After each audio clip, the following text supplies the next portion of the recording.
So, this evening I do have a suggestion for the Dhamma talk this evening. And for this evening, it's instead of just about general life, this is actually much more focused on some Buddhist teachings and how they can apply to our lives. So in particular, someone sent an email to our admin people, which was great, a suggestion for this talk. They said that sometimes they're confused about, especially the Buddhist teaching of, trying to begin, like on an eightfold path, do you begin with right view? Or what about the usual way we say, practicing sila, samadhi, panya, which means virtue, meditation, peace, and wisdom? Or sometimes I remember this was quite common in the Thai tradition, to do dana, which is generosity, and then sila, again virtue, and bhavana, the development of the mind and the body. So what is actually the right way of beginning a spiritual path? Do you have to start from right view before you can start keeping precepts? Do you have to be generous first of all before you can even start becoming a Buddhist and keeping precepts? How does it all work together? And even though that we say those things, and you can read those things, the reality is that in the spiritual life, you can start from anywhere, and anywhere where you feel you get some inspiration and some peace. And of course, I often talk about my own life because that's what I'm most close to. That's what I can remember very clearly, and talk about this with honesty, because there's no direct experience. When I was only 16, that was the point. Just before my father died, I realized that spirituality, in those days we called it religion, was an important factor of life. It wasn't just about being smart at school, or being wealthy, or being poor, or being fit. It's actually just what goes on inside of you. I remember that was my first time of spiritual interest, was when I was only 16. Yeah, I was interested in girls, but that was more than that. And so for those of you who are parents and have children, never underestimate a 15 or 16-year-old child's interest in what this world is all about and why this world is, and how to navigate things like possessions and relationships and health in a way which can give life meaning and purpose. What you should be doing. Why should you be going to school? What's the purpose of learning? What should you be learning? How should you be relating to everything? And so many times kids are interested, in meaning, in the spirituality of their life, and that's what I was interested in. I did come from a poor home. And when I did get my first school prize, I don't know if they still do these prize givings at schools, but I was just so chuffed, so delighted. I got my first school prize, and what was it? Just go to a bookshop and get a book, and that'll be presented to you on your prize day. I said, well, what book should I get? It's the first time I did this.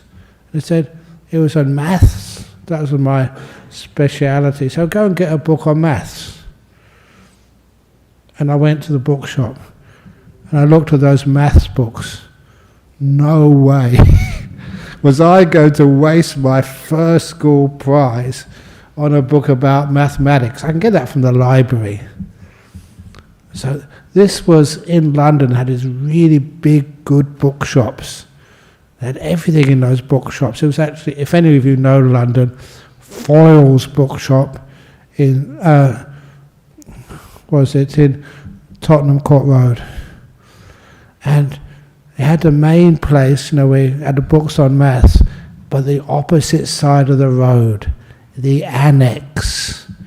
And the top story of the annex, like the attic, that was where they had all the interesting books, in my opinion.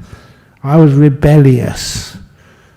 And in those days, getting a book on psychology was pretty rebellious. And I also got books on all the religions I could find. Because I thought spirituality is important. I want to find out which particular religion to choose. And to this day, I always call that market research. Why be a Buddhist? Are you sure that's the best path for you? If a Buddhist, what type of Buddhism? Mahayana, Vajrayana, Theravada? If it's Theravada, what type of Theravada? There's Thai, there's Sri Lankan, there's Burmese.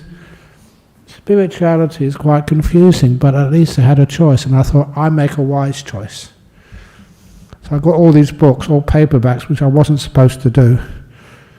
And I think the one which I got about 6 or 7 of them, and the one I actually gave to the principal to get this, I even forget who it was, to actually present it to me, was the Tibetan Book of the Dead.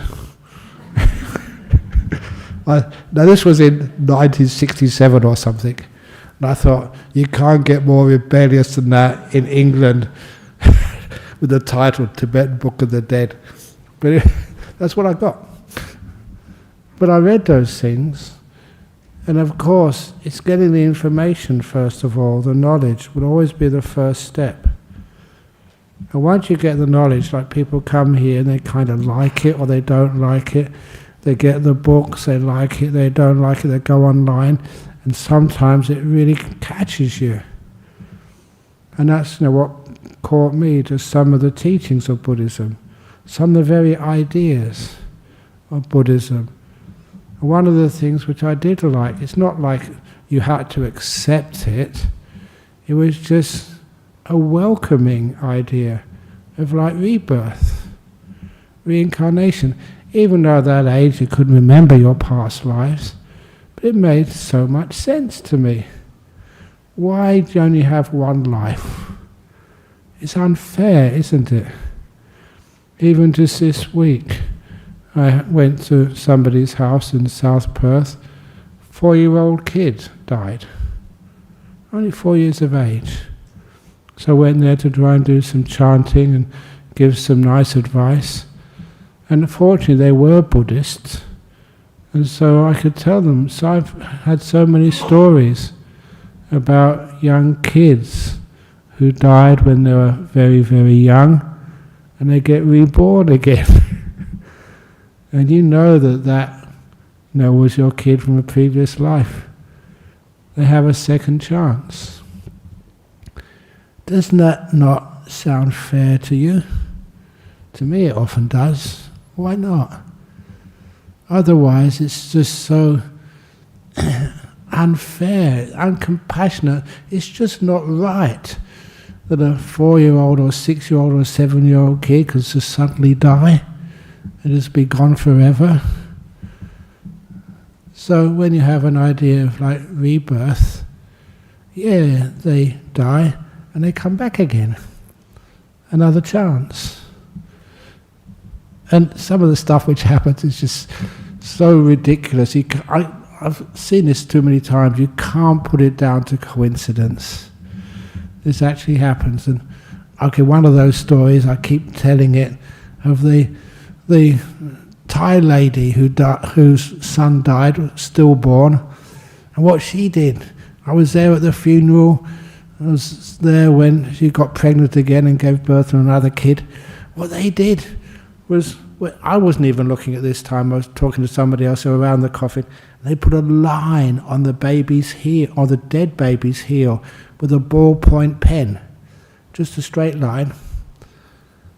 And when she got pregnant again and gave birth, that kid has got a birthmark, a line on its heel, just where they put it. It's almost like saying, well, if that's the kid come back again, then you can see the line on the heel. He's got it. And the first kid was called Charlie.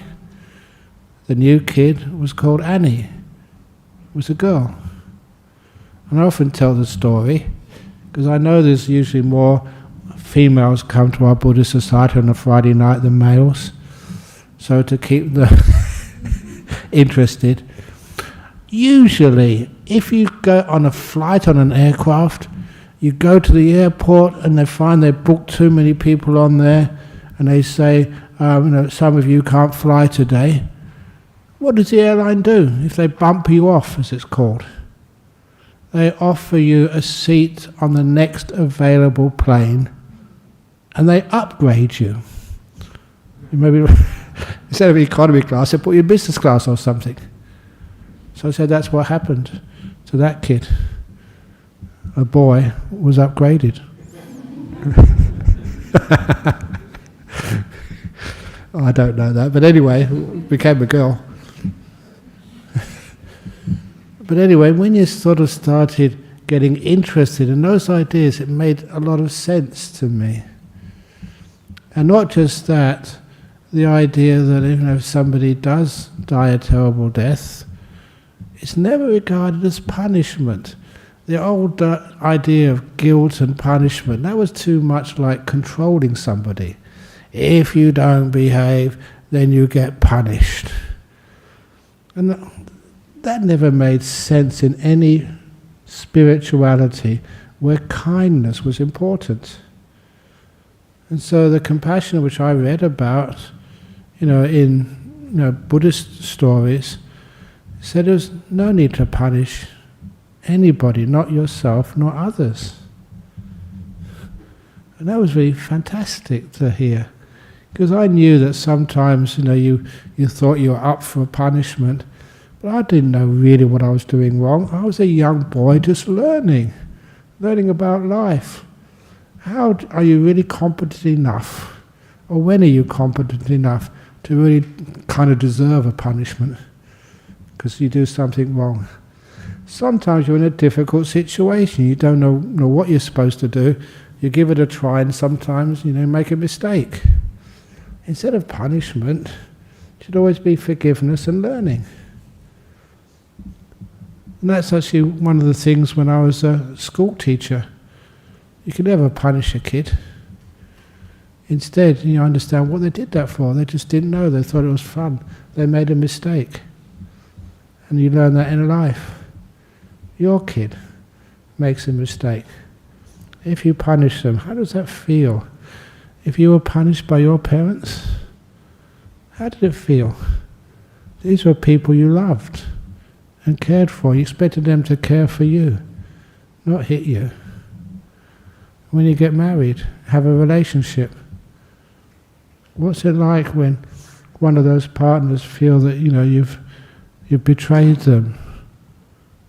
Is it right that they punish you? I can never, honestly, I'm being honest, I can never get the benefit of punishment. It just makes you scared. And oftentimes the people just use that as a threat to control you. You never learn, but you live your life afraid. And that's not a life to live at all. So instead of punishment, it's all learning. That's how we grow. And those are little things, those ideas, where do they fit in to right view or to bhavana or generosity? After a while, why are you generous? It should never be forced on you. That's why there's never any signs in this room here that to enter this room you must give a donation.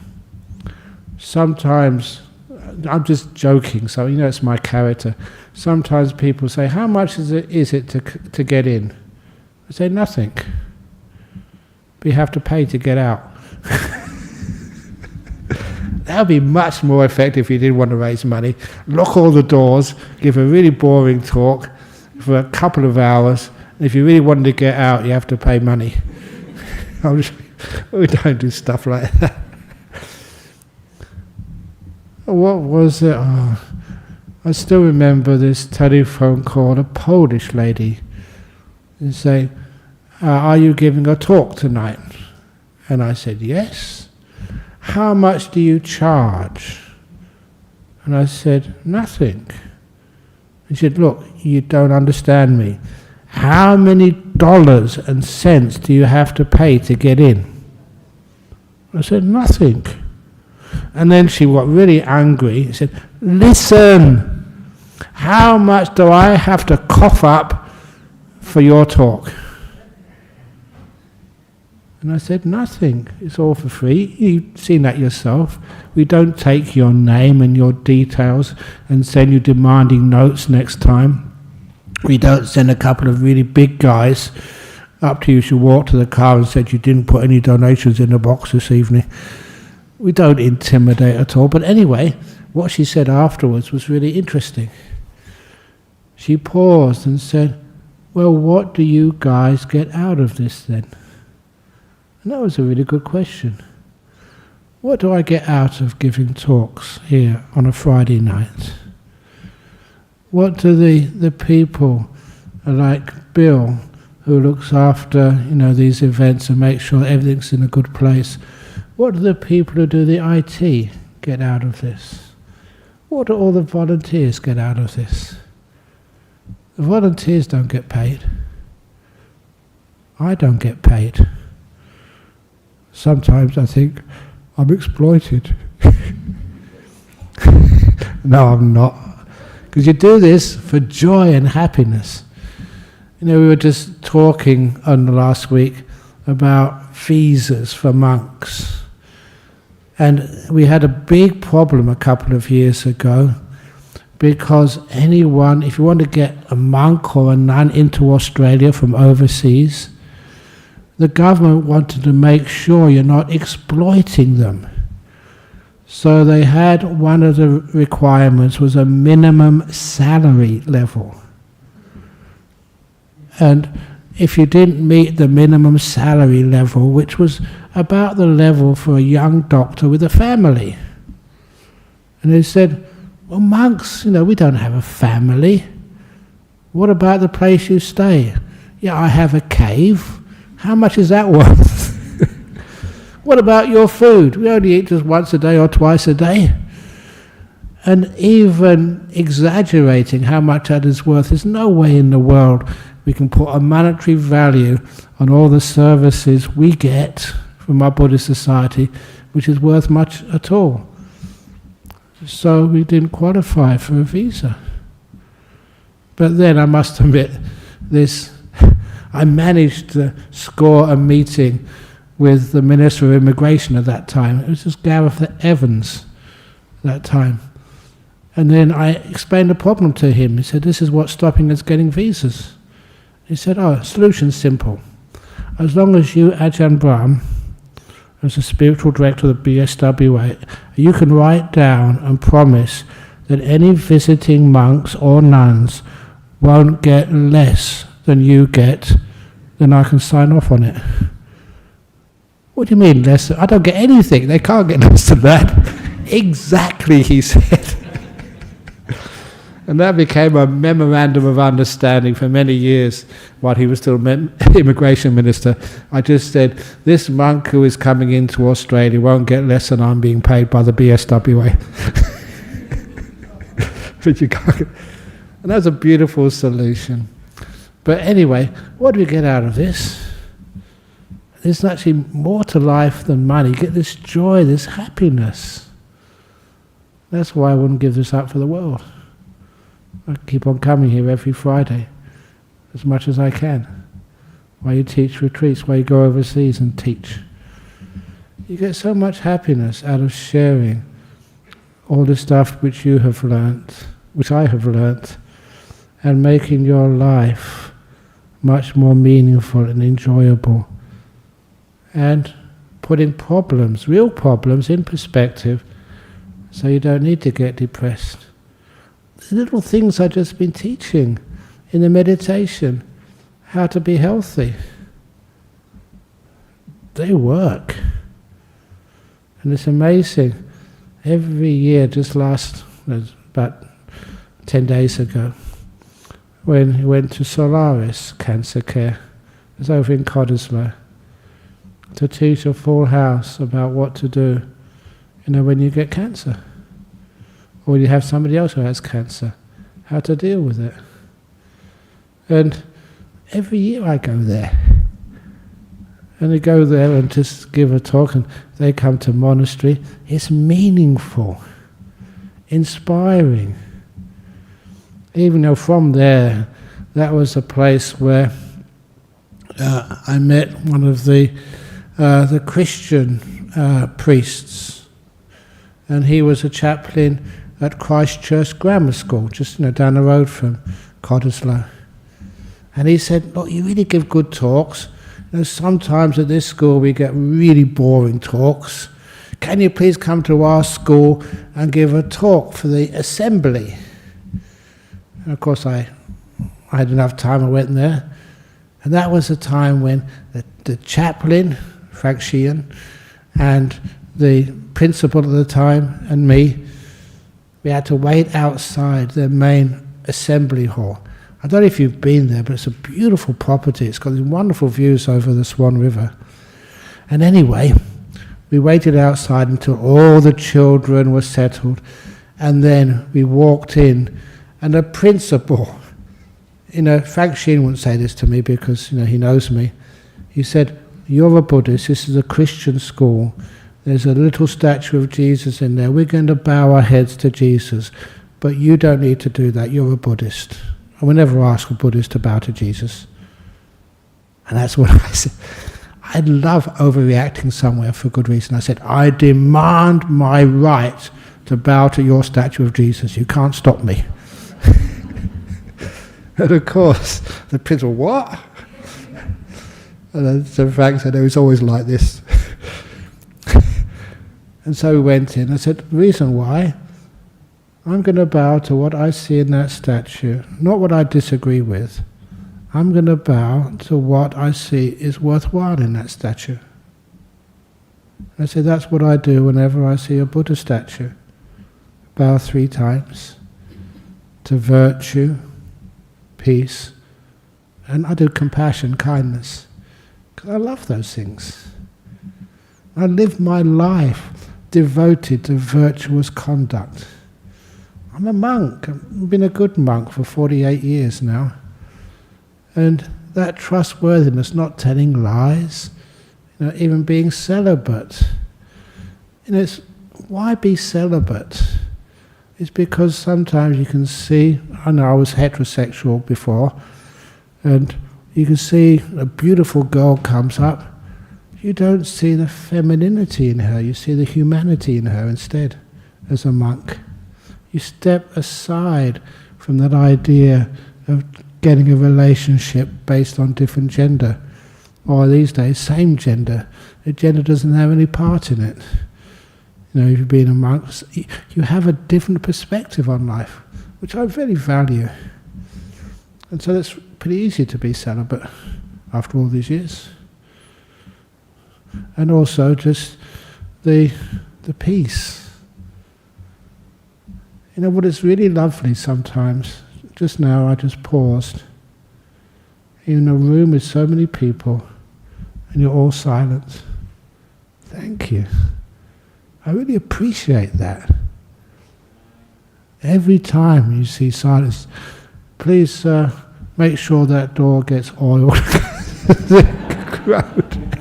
Those things are no trouble at all. The silence is something which I love to worship. And of course, kindness. When any of you, when I see you do a really kind act, that's just so gorgeous. And I see the world is a beautiful place. How many of you look at the news, read newspapers, look on the internet, and see all the terrible things which politicians, which people in power, which people anywhere do to one another? But I just look for the kindness, the compassion, the care which people give to one another. You can see it here. And I really venerate that. That's what I love bowing down to. Any act of kindness which you do. So as a young man, you started to see just, in this spirituality, there's a way of looking at it which is uplifting, inspiring, meaningful, makes for a better community, a better society, a better world. Don't you want to be part of that? A lot of times as a young man we were protesting for a better world.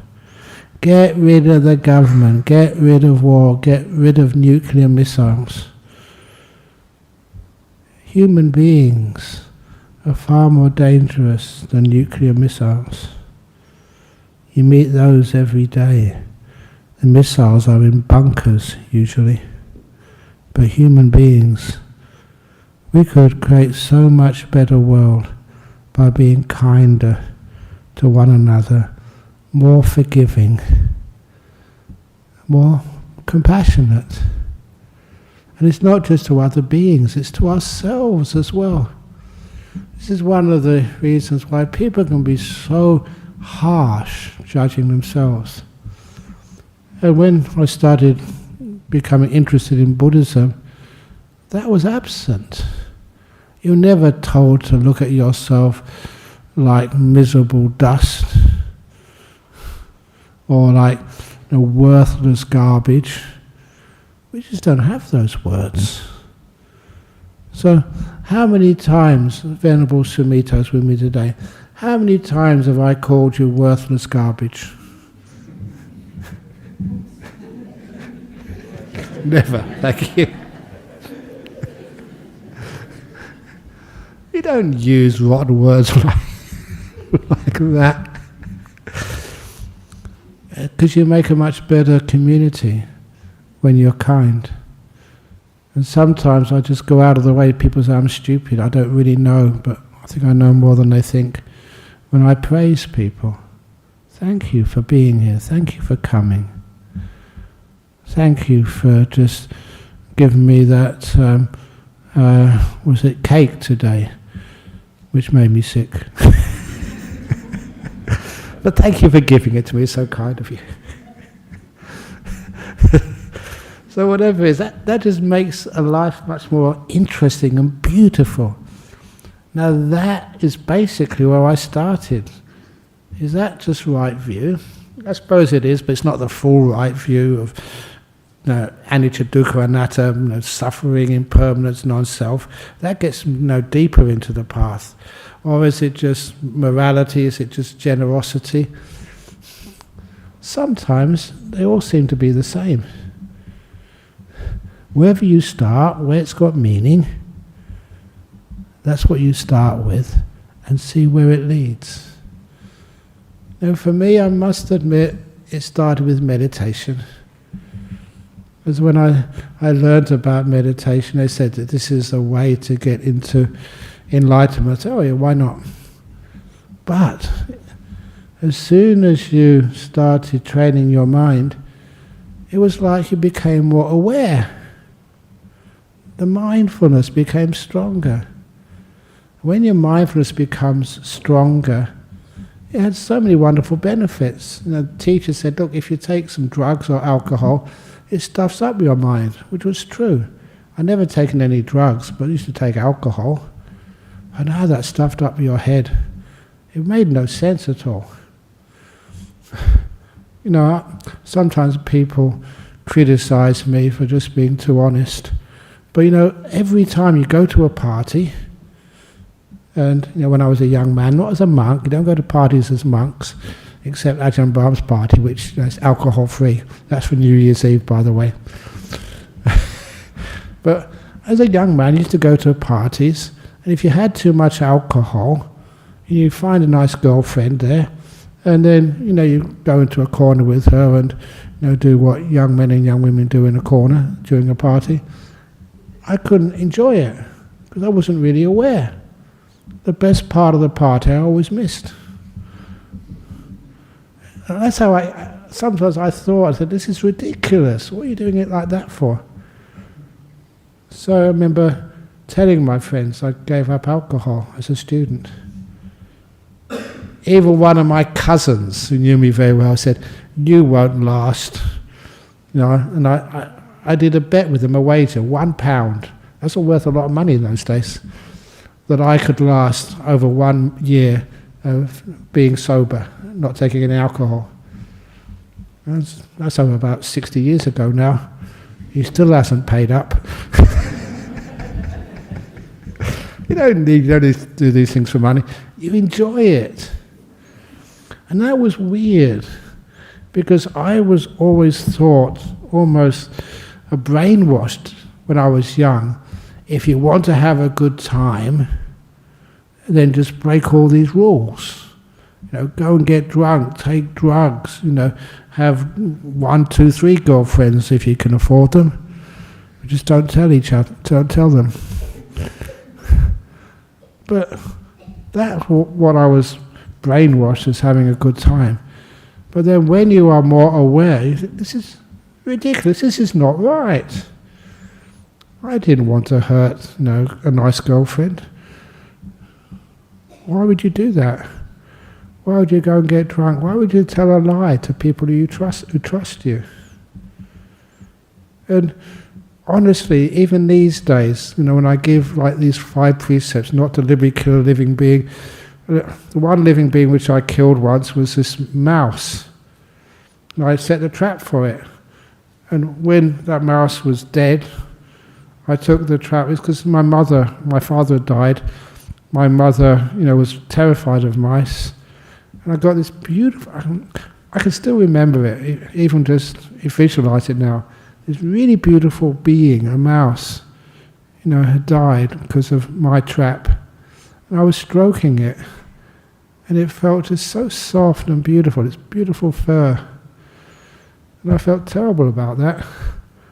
So there's no way I could kill an animal after that. You learned to be kind. I had some good karma as well. Once when I was a young man, for my birthday present, I asked for a fishing rod to catch fish. You know what happened? Good karma. That my father and grandfather took me to this lake, and my grandfather showed me how to use a fishing rod. He never knew how to use one. He cast it, got caught in a branch of a tree, he yanked it back and broke it. I never had to go at all. Thank you, grandfather. I'll always be grateful for that. So I never did any fishing. Fortunate. But anyway, all those kind of precepts and virtue, it's just like, to me, honestly, it's just common sense. I don't know why anybody would break those virtuous rules. Makes no sense. So, you know, if any of you, you know, feel there's another, you're married and there's another person you kind of like, that really hurts the person that you cheat on. And just the pleasure you get is not worth the hurt you give others. Killing another being and stealing, lying, no sense at all. I know that sometimes we get people here who are fighting addictions. The best way to fight an addiction is not to start one in the first place. If that possibly can happen, that's a wonderful thing to do. So that was being a good person. And a good person is being happy. Look, I have been keeping these precepts for so many years. Do I look just a crazy guy, not enjoying myself, not having any happiness in this world? Because I don't sort of break precepts. Come and Ajahn Brahm, enjoy yourself, go to the pub. I am enjoying myself, much more than if I go to a pub. Although I must admit that some years ago I did walk into a pub in Pinjara. It was, I think, the Lions Club invited me to give a talk there. And they said it's in the back room of the pub. And I asked, is there any back entrance? No. You have to go through the front door, right past the bar. And I thought, I'm in trouble. What can I do? So what I did, I remember this, I said, well, there's no choice. I put my head down and just went. And I thought, I was almost there to where the door is, where they're having the meeting. And then suddenly, someone grabbed my shoulder. Brahm! Come and have a beer. No. And I said, I'll take an orange juice inside. So I got away with that, but it's pretty scary. But look, it's, no bad intentions there, but nevertheless, sometimes this anecdote comes up. Please excuse me for telling you it. Once I used to go and teach in Bunbury prison, and that was like an evening session. And during the afternoon, I had a free afternoon. I used to go down in the Australia and arrive just after lunch. And so I was sitting on Bunbury Beach. No one was there. Nice quiet afternoon.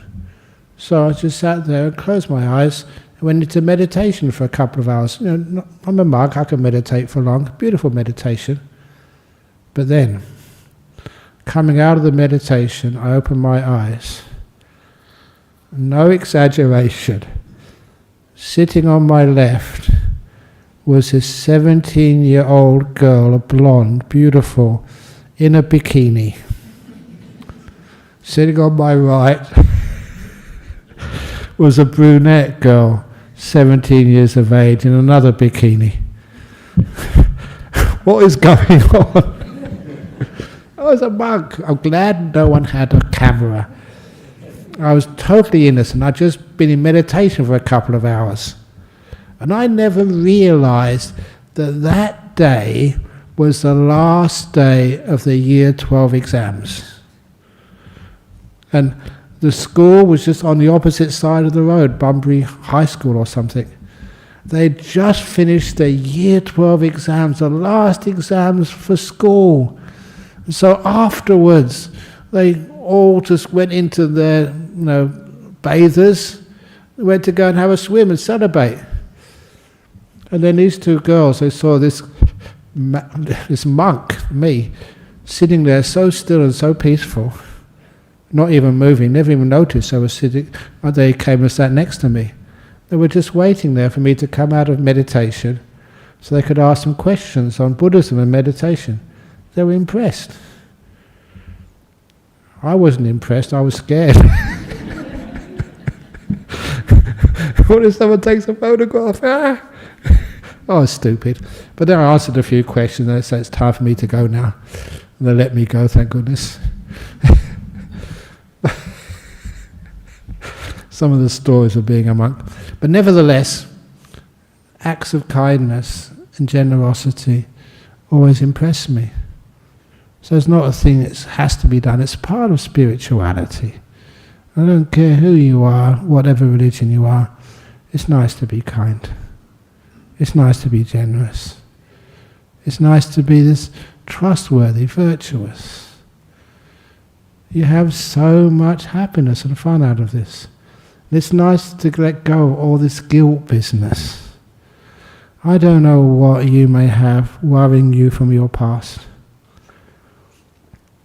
If you really trust me, I'd like to get out my so-called holy water and bless you. You can let it all go. All your past is free. I forgive you. Can I do that? If you think I can, just come up here. Of course, there's only one person in this world who can forgive you, and that's you. That's you. No one else. All I can do is to encourage you.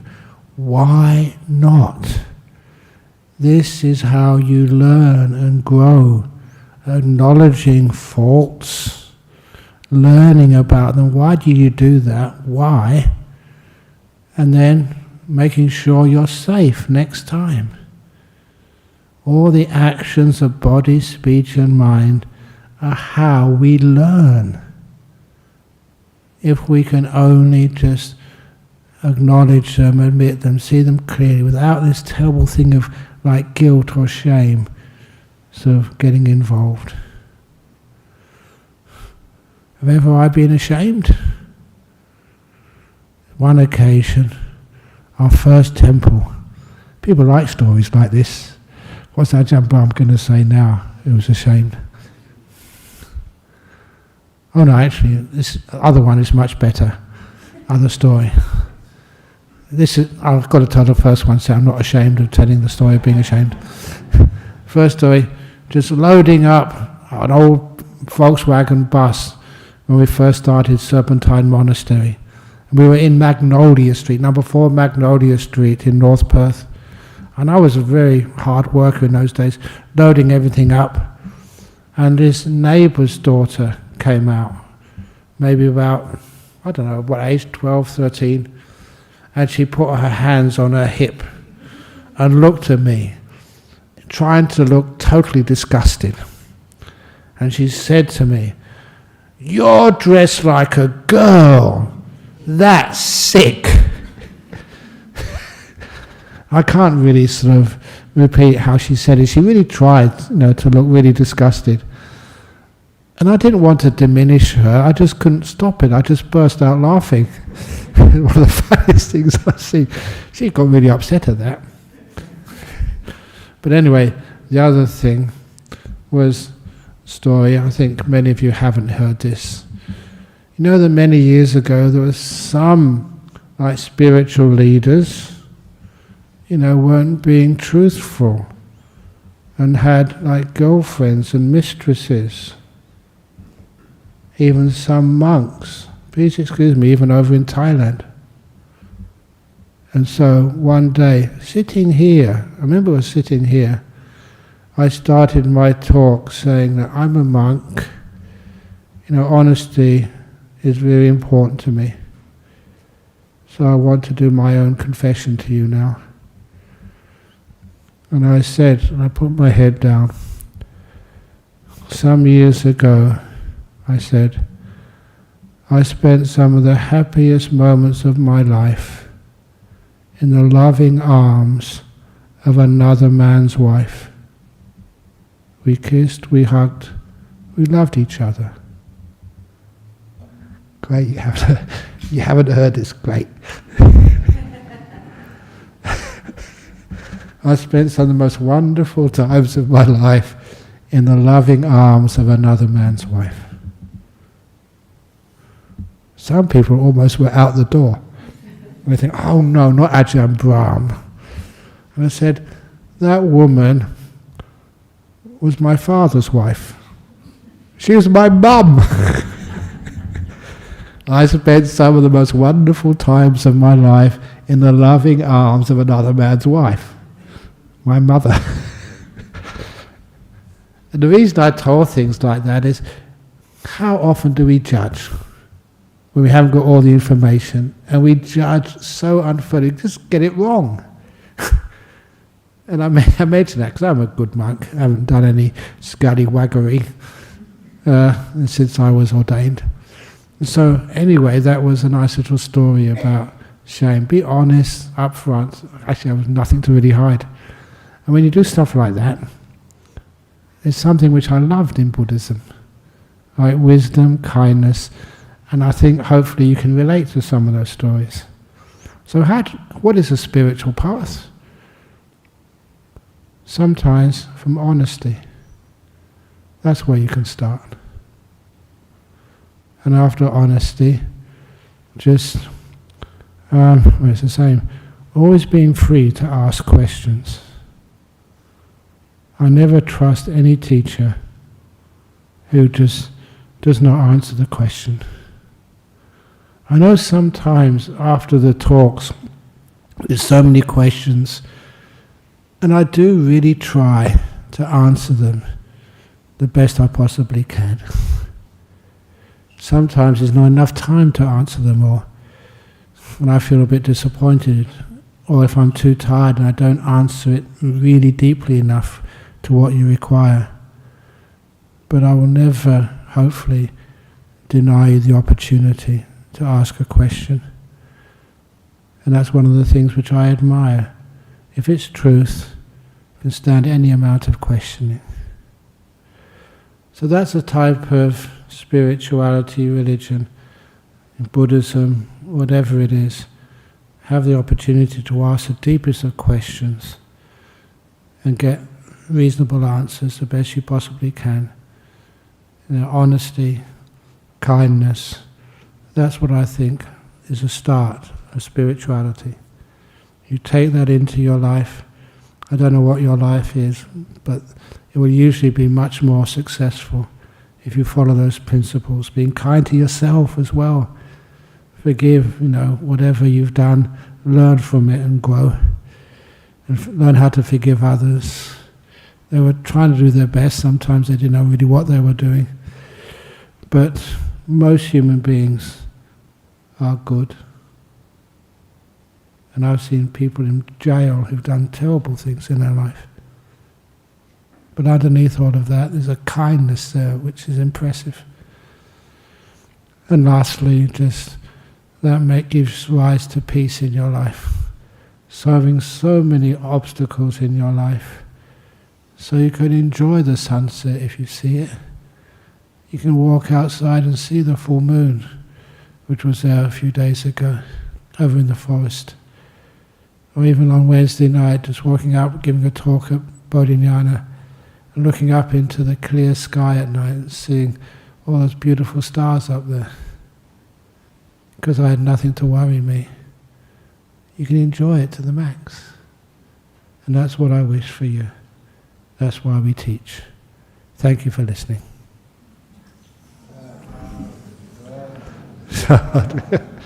Okay. Questions from anyone here? Or then questions from the internet, which I hope is working today. Eddie's got a question? Okay, no. I'm sure you have one, but maybe later on. Ajahn Brahm, very interesting talk, Okay? Thank you. So this question of mine is broken into two parts. Okay. It's regarding karma in your talk. Okay? Yeah. You talk about kindness, generosity, and the good acts. Okay, yeah. These are acts of giving, isn't it? Yeah. Kindness, yeah. By doing this, you lower our false ego and we reach out, Indeed. So does this lessen our negative karma? Yes. Any act of kindness and goodness is a little simile of the Buddha, like putting salt in a glass of water. It makes it undrinkable.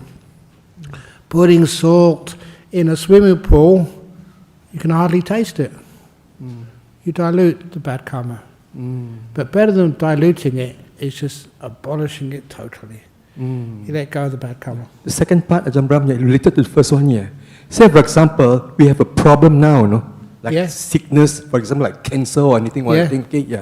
So, in having this problem, we're trying to seek an answer, isn't it? Okay. Yeah. So, if you can refer to the Buddhist sense, a previous karma conditioning our present thing. Okay. Yeah. So we try to change our negative things, Okay. Indeed. Yeah. And then how the past conditions the present.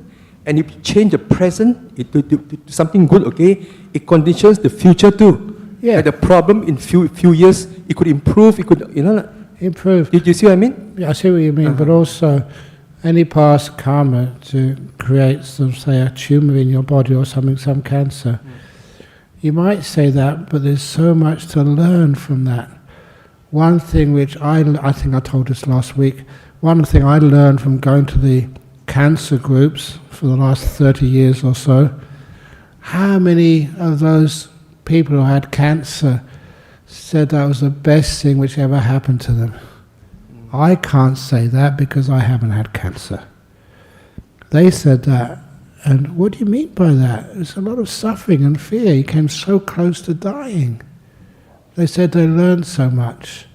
And that's the point. Whatever the past gave you, in this life, and this is the problem, how much you can learn from that.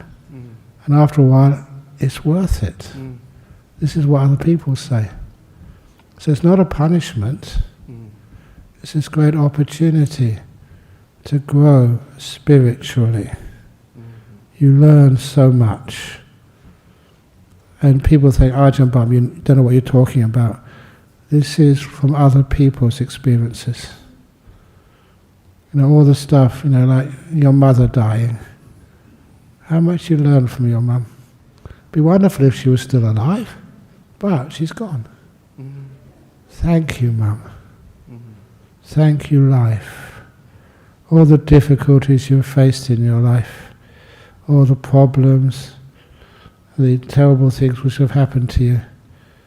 After a while, if you can say to all of those, thank you, you learn so much.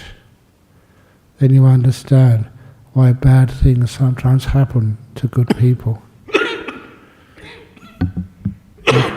You can grow so much from that.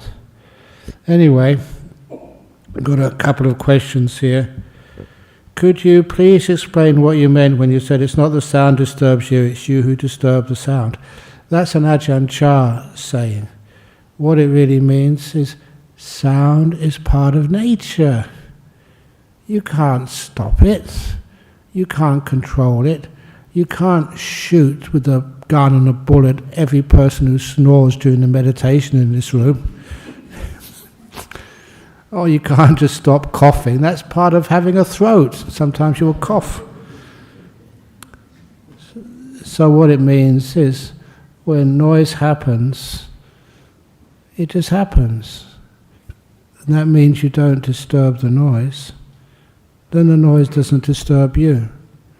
Often say during retreats, people complain that somebody in their room or in their cottage bangs the door. Come on. How long does the sound of a banging door last? Not even a second. How long does it reverberate in your brain? Sometimes all night. That means you've been disturbing the sound. Sound's gone a long time ago, but you're still disturbing it. The next one. How does one, as a lay Buddhist, follow the middle path when it comes to finding a balance between spiritual progress and worldly success? You don't have to find a balance. Put the two of them together. Worldly success. I'm very successful in this world. Have a look at me. I've got a lovely city residence, and I've got a lovely country estate.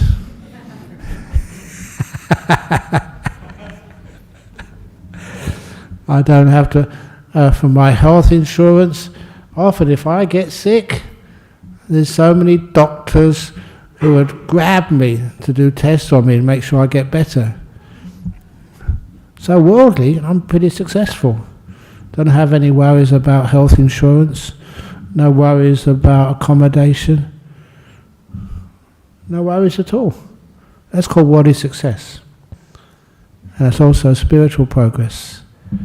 Honestly, they go together. They always will.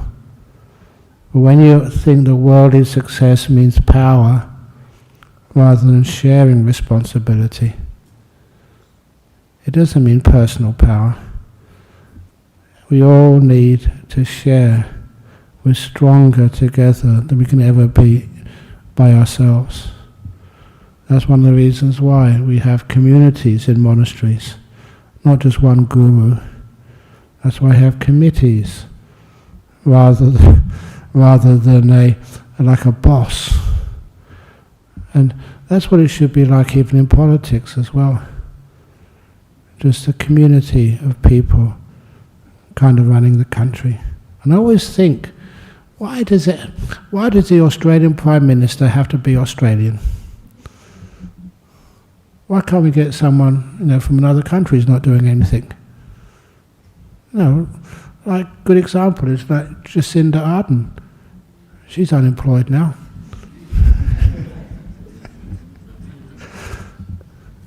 And it'd be great if she doesn't want to be the Premier of Western Australia or whatever, she'd be a very good person to become the President of the Buddhist Society of Western Australia. Can we amend the Constitution? Whatever. I don't know. But anyway, I always like thinking outside the box. During meditation, once stillness has been cultivated, how is the mind directed towards wisdom? You don't direct anything. You're still. Once stillness is there, if it's real stillness, you can't move. So you go to such deep states of stillness. The result of stillness is that things vanish. And that's really beautiful. If you're sitting still, really still, you can't feel your body. It goes, bye-bye body.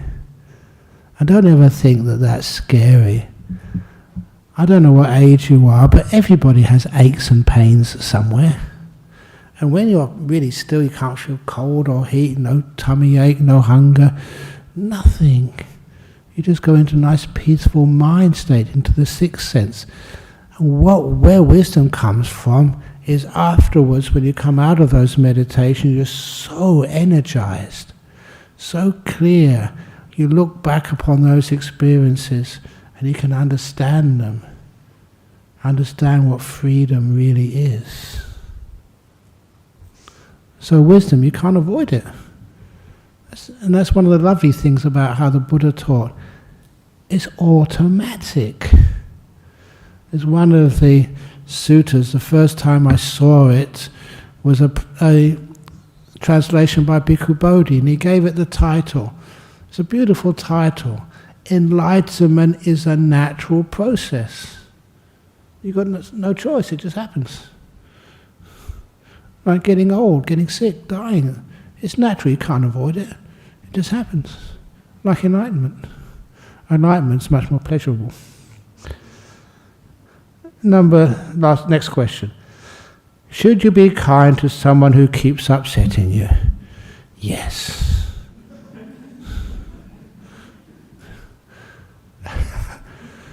So how can you do that?